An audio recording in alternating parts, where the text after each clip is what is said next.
How y'all doing? Billy, you're a tough act to follow. But you have a 5-year-old daughter, right? Yes, sir. So do I. And it's just incredible at this age. I'm in my 50s. So by the time she gets through elementary school and high school and finds a relationship and gets married and has kids, I'll be like 130.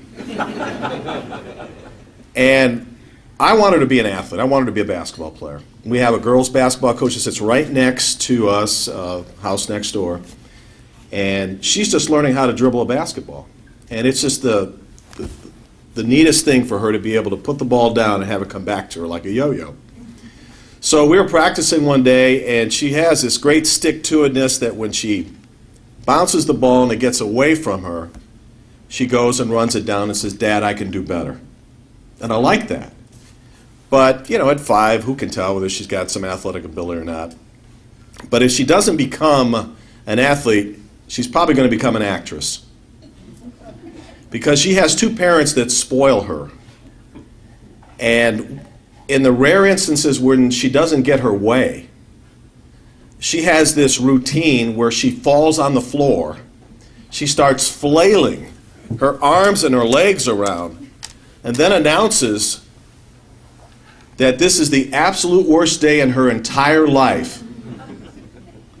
At age 5, we think someday set for the stage, but what a joy to have somebody so little. And when I get back from the road on occasion, it's just a thrill to get a chance to see her. It's a thrill to be here. Mark Adams was your speaker last year, right? Oh, yeah. And he introduced the sprinkler dance up here. Everybody remember that? Yeah. We showed it on tape during one of the Wright State games last year, and we set TV back about 25 years.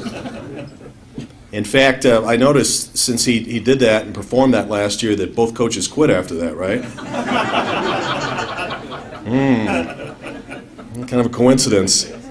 I'm not going to take up a whole lot of time because I know that some of you folks are just dying to get back to work and others are just dying to get back to class. But I've got a few coaches' stories. One of the things that I found exciting about my career, and I work primarily on the mid-range level of ESPN, is a relationship with coaches. And I can honestly say that throughout all my years, I've had a good relationship with every single coach, except for one. He used to wear a red sweater. He worked in southern Indiana. He was confrontational with officials on occasion. He didn't seem to get along with the press too well either. Right, Billy? Right. And I started in broadcasting when I was in my mid-20s, and I came out of Chicago. And I really thought I knew a lot, and I thought it was hot stuff. And I was able to get a job in Indianapolis.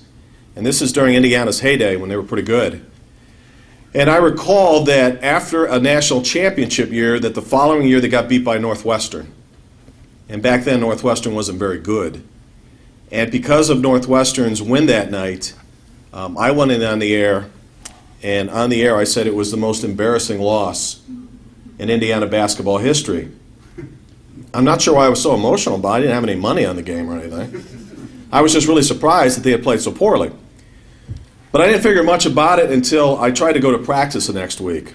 Now, Bob typically didn't watch the coaches' shows or watch any of the news broadcasts, but his wife was keeping score.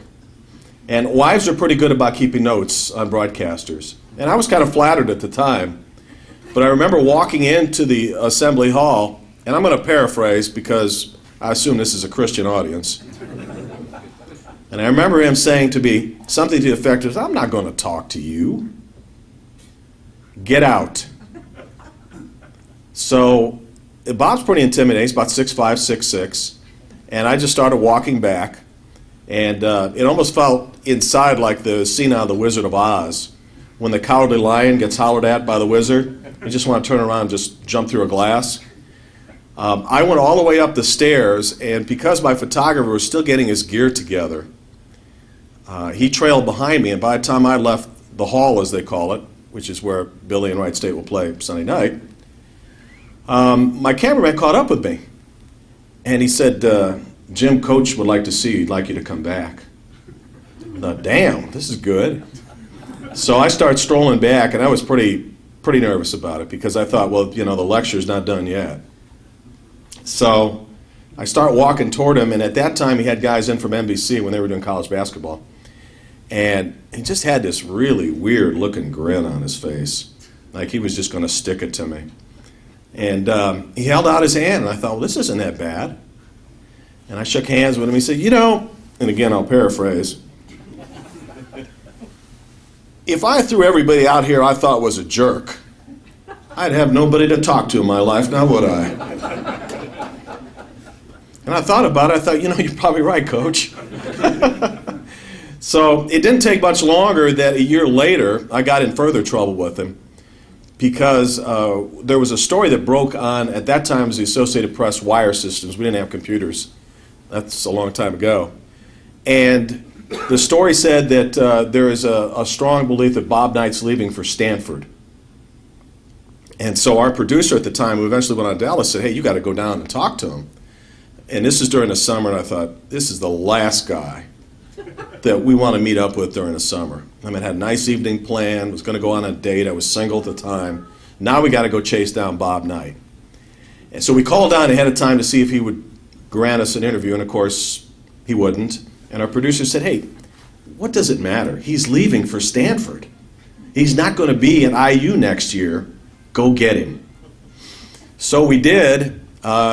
Basically, we ambushed him, which was really bright. We just rolled in with a camera, and I started asking questions. He started backing up. He started screaming, and that lasted all of a couple minutes. And then we went back, and then our careers had been significantly altered because, as we were to find out later, we were banned from Assembly Hall.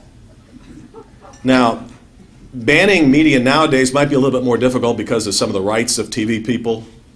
But back then, he was a pretty powerful guy. Our guys at the station were kind of scared of him. And so they had decided that we'll let the sacrificial lambs, the guys who went to do the story, stay out. We'll bring everybody else in. So they went down, they spoke to Bob Knight about it. Bob still wasn't thrilled about what we did. And it wasn't one of the better things we had ever planned, certainly. It was really pretty stupid. And it turned out that everybody in the station got back in to cover Indiana except myself and a photographer. And I remember telling somebody, I said, don't worry about these guys. They're not going to be very good. In a couple of years, they won a national championship. They went to the White House. I mean, they were just the prime team at that time. But he had told our general manager that if either of those guys who had done that ambush ever come back to Assembly Hall, they're going to have to buy a ticket first. So a few years later, when I thought maybe the coast had cleared and he had forgotten, I did a story on buying a ticket at Assembly Hall. I took out $8 or whatever it was. I showed it on TV. I said, I have purchased a ticket to try to re-enter Assembly Hall, and we'll see what happens. And so I watched the game. It was an exhibition game, and then I showed up in the press conference, and he threw me out again. And he said, I hadn't forgotten, have I? His relationship with mine didn't seem to work, but Gene Cady was a little different. I covered him a number of years for Purdue. He is now a special assistant at St. John's University under Steve Lavin. And I did Purdue basketball games for Gene for about 15 years. And Gene was a little different from Bob, that he was very candid if he didn't like something, but he really never held grudges. And he usually would tell you to your face if there was a problem that he had. So we got along pretty famously until one night that their team got blown out by somebody by 25. And the next day I went to practice. And at that practice, he came up to me and said, I'd like to talk to you about your broadcast after practice. So immediately your mind is starting to race. What did I say? I wasn't laughing during the game. I mean, I take those things pretty seriously. And I walked up to him afterwards, and he was always the type of guy, too, that he never really wanted you to waver in your beliefs. If you felt pretty strongly about something you said, you need to let him know. So I knew he didn't see the game, but I knew his late wife, Pat, a longtime companion who passed away in the last year, had probably kept some notes on it, and I was fine. And he proceeded to tell me that during the course of the broadcast that we had said a number of very positive things about the team they had played, and we had said nothing positive about Purdue that night. Now, they were beaten 90-65, so it was a stretch to find anything good to say about that evening. As it turned out, I explained that to him, and I also said that, you know, when I first got this job, you had told me that you wanted an announcer that would be objective and impartial and unbiased and would not be a homer toward Purdue basketball. And he looked at me and he smiled and he said, well, as of today, I've changed my mind. And you know, rank has that privilege. But coaches make the job. The players obviously are a huge component to it. But the relationship with coaches are special. It seems like when we do a game on ESPN, Family and Networks, we can't keep our eyes off the coaches. And there's with good reason. I mean, it's great television. It's great theater. I find, too, that working for ESPN and over 1,200 games that we do, that our contact with coaches is pretty constant, whether it's an open shoot-around or if we're granted a phone call, if we're given an opportunity to sit down with a one-on-one, which I'll have a chance this week with Ohio State's coach. But without the coaches, certainly, it wouldn't be as an attractive game as it is. It wouldn't be as entertaining as it is, and it certainly wouldn't be as unpredictable as it is. I've now worked, as Chris mentioned, 15 years with ESPN. Do you ever find that ESPN's language kind of gets in your blood a little bit? Do you ever find that you kind of talk ESPN a little bit to each other? Because we had a situation with my daughter at Halloween where she was sick. She had 102.5 temperature, and Halloween's a big deal to a 5-year-old girl. And we were really excited about the possibilities of getting her to go trick-or-treat, but it wasn't going to happen. She just wasn't up to speed on it. So my wife asked me after Mass, what are we going to do? What are we going to say to all her friends? And I just immediately launched into the ESPN talk. I said, we're going to list her as doubtful. If the fever goes away, we'll upgrade her to probable. And either way, it's a game-time decision as to whether she's going to go. I mean, it's just the nature of the beast of having this network in your blood, night in and night out, is real special. I'm looking forward to seeing Wright State play this year. I'm hoping to get a chance to do some women's games. I already locked in for some men's games this year.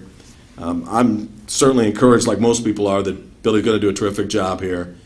It's a good-looking conference, Commissioner. It's the best I think it's ever been. You guys had a magic carpet ride last year, and it was well-deserved. It's great to see you hiring Billy. He's terrific people. And I really think that what we have seen from this league on a national basis is going to be pretty special in the next few months to come. One story I want to leave with the student athletes for a minute. What they do out there is talent I don't have. And it's really impressive to be able to see you night in and night out perform, to practice, to do the academics like you do, and how much of a difference you make not only to us, because this is where our careers lie, but also to the fans and some other people that may not get a chance to see your team play. I did a game at Duke University this past weekend with Virginia. The starting quarterback for Virginia is Mark Verica, and he threw for 4 touchdown passes. They lost the game 55-48. It was a wild football game, a lot of fun. And during the week, Verica had visited a children's hospital, and he had visited with a sick little boy. And I guess, as the reports go, he got a chance to hold that little boy. And within 48 hours, the terminally ill boy passed away. And I got to thinking that who else besides athletes, student athletes, and coaches, would a child and his family be so moved by an appearance by somebody who has a pretty busy schedule to begin with? My point being that if you have a chance to give back to your community at any time, even with all the pressures of classes and friendships in college and games and the pressures that go with that, if you have an opportunity to give back to kids, I think that's really special. And I know that family in Charlottesville was very moved by the fact that somebody would come in there and share their time and their talents and their treasures at a time when they were preparing for a pretty big football game, to sit down, cradle a little guy in their arms, and let them know that over time things will heal, their life will get a little bit better. So hopefully you'll have a chance to do something like that, because what you do, particularly because of the stage you're on, is very important. It's important to us, and probably even more significant, important to people that are out there as well. It's great to be back in the Nutter Center. I'm looking forward to see a game or two here this year. I've got, immediately I've got the game at Butler. We all know Butler's not going to be very good this year.